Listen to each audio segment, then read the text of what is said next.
What's up, guys? Eric here, your friendly neighborhood afternoon drive host on FM 99. With me today, as always for now and forever on, this is Mike Alexander, What our is traffic going on, reporter. guys? And he and I were talking off the air the other day, and he just dropped a line on me, didn't think it would mean anything. He was like, I've never actually listened to that full album. And I thought, sir, this is a rock station. No, I thought, okay, that's one of my favorites. The album in question is Alice in Chains' Dirt. It turns 30 years old this year, and I thought, this man needs some homework. So, Michael, I challenged you to listen to Alice in Chains' Dirt in its entirety 2 times over the course of the past weekend. First of all, did you complete your assignment? And I've had this thing on repeat all weekend. Yes, yes, Not even. yes, I yes. think it's the only thing that I've listened to this weekend. That is fantastic to hear. So let us dive into Rocket History class with Eric and Mike. I don't know. We'll come up with a better name later, or never. So let's just go track by track. Alice in Chains' Dirt turns 30 this year. I discovered it like probably 1996, 97. It was my freshman year of high school, and it was key in my listening experience. I listened to it.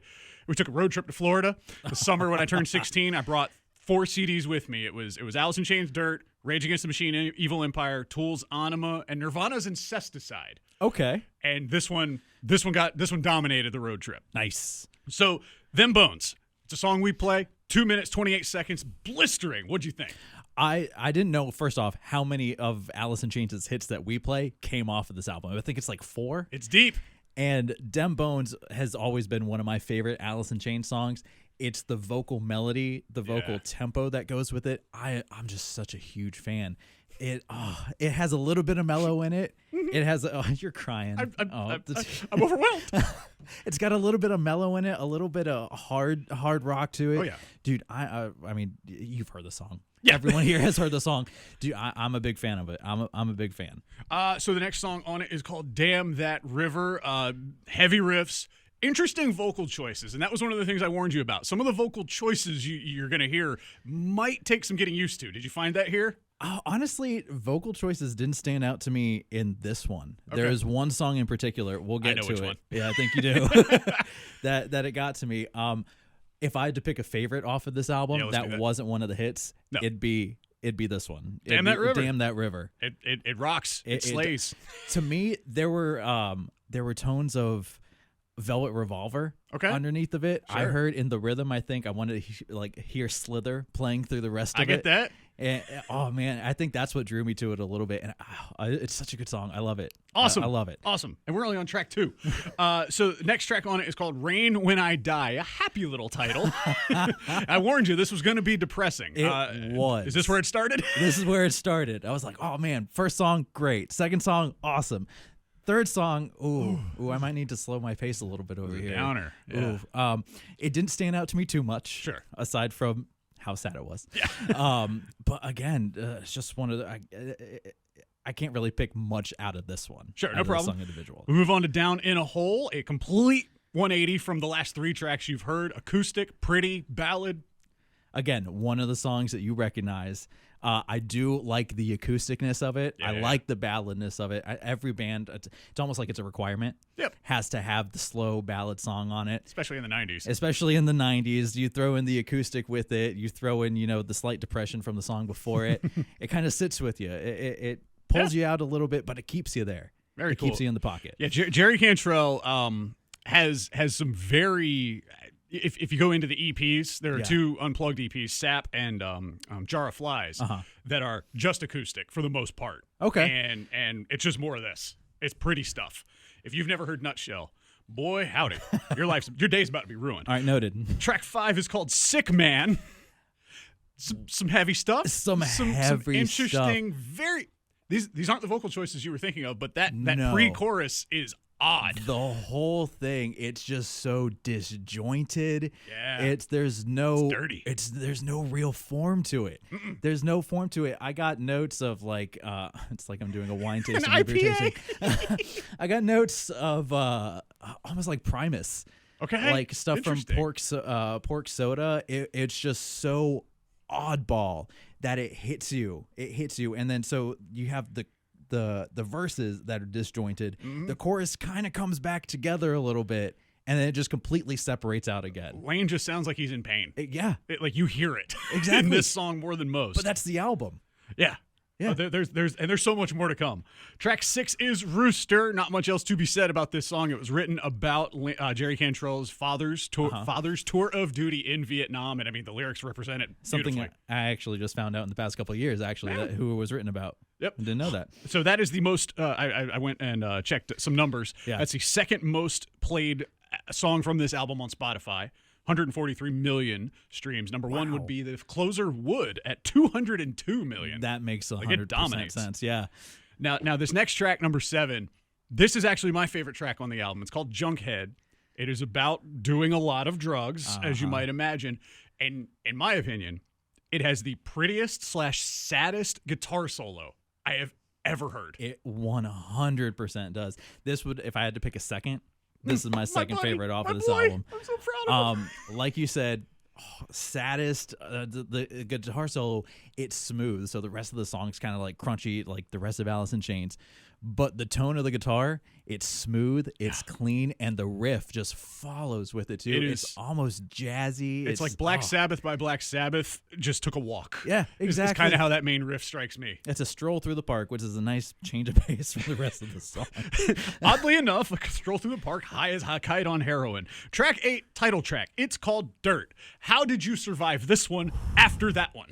Oh. If you don't know, some of the lyrics are, I want to taste dirty, a stinging pistol in my mouth, on my tongue. I want you to scrape me from the walls. Not very uplifting. No, so the first time listening through the album, this song came on, and I was like, okay, another Alice in Chains song. Again, this is first time through. Of course. And then the lyric pops, the exact lyrics that you just went through. And I was like, oh, hold on a second.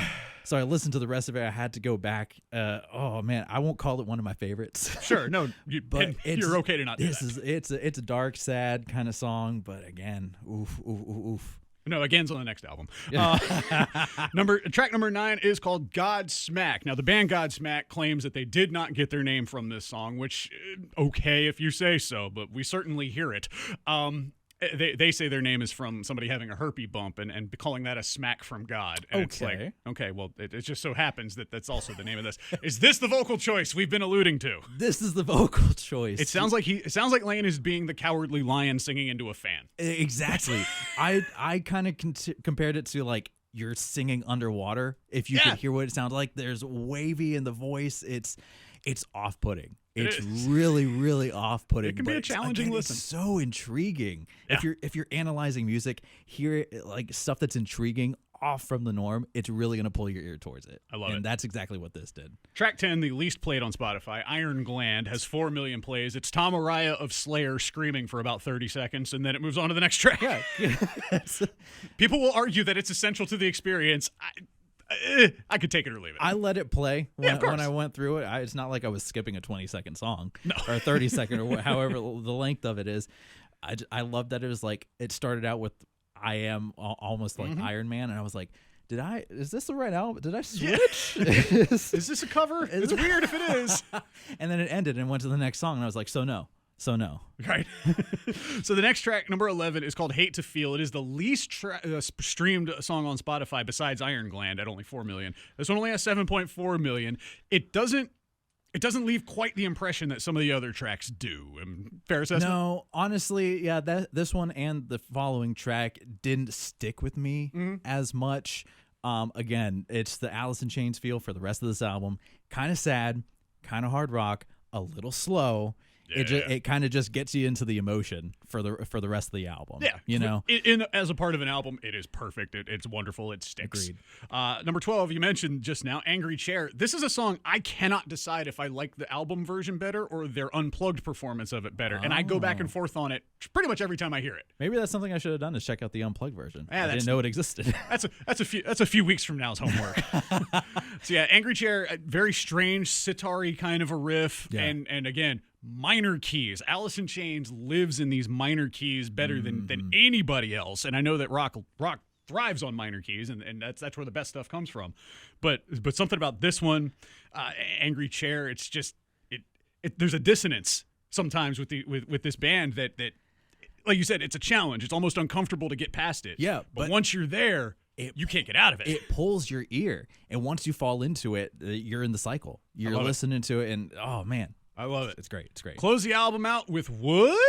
There's a question mark There at is. the end. 202 million streams on the Spotify there, so that's like number 2 on the album, I think, if I misspoke earlier. Yeah.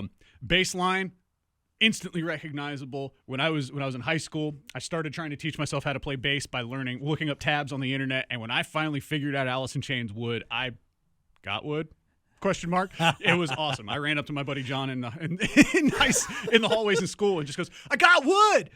Get it?" And yeah, it was very, very funny, Eric. Thank you very much. And then they threw in the question mark look at you like, what the hell are you talking about? Thanks, buddy. Now go away, please. Thoughts on Wood, even though it's a hit and everybody loves it? Again, the bass line grabs you. There's four hits off the album. Wood is the one I think, aside from Dem Bones up at the top, most melodic. Yeah. The bass line, it carries you in. I'm always impressed. I'm always impressed when the bass part and the guitar part aren't just overlap. Yeah. Jerry's doing crazy, wild, not crazy, but he's doing a lot of noodly riffs while that and they rarely overlap in the song at all. The bass isn't just playing the chord changes. No. It's doing its own kind of lead thing under what the guitar is doing, which, like you said, is completely separate, causing that dissonance. Yep. Oh man. And Mike Inez has one of the most incredible bass tones. Like when you see them live, you don't hear it, you feel it, kind of a thing. So yeah. I'm so proud it went over so well. It did. Mike Alexander, how do you final words on the album Dirt? If I had to give it a rating out of 10, I'm gonna go ahead and give it a solid 8. 8 out of 10 for me. All right. This is new. This is brand new to me. I know the hits, obviously, but listening straight through the rest of the album, dude, I loved it, and I appreciate your giving me this experience. So cool. So next week we'll talk this week and figure it out. But next week, Michael is going to assign me a homework assignment because there are some things I may have missed over the years that he's more in tune with. So this has been I don't know. This has been 2 guys talking into microphones about music that they really like. On the Backstage Pass page? Yeah, why not? Presented by Area 51 Tobacco and Novelties on FM 99. Peace.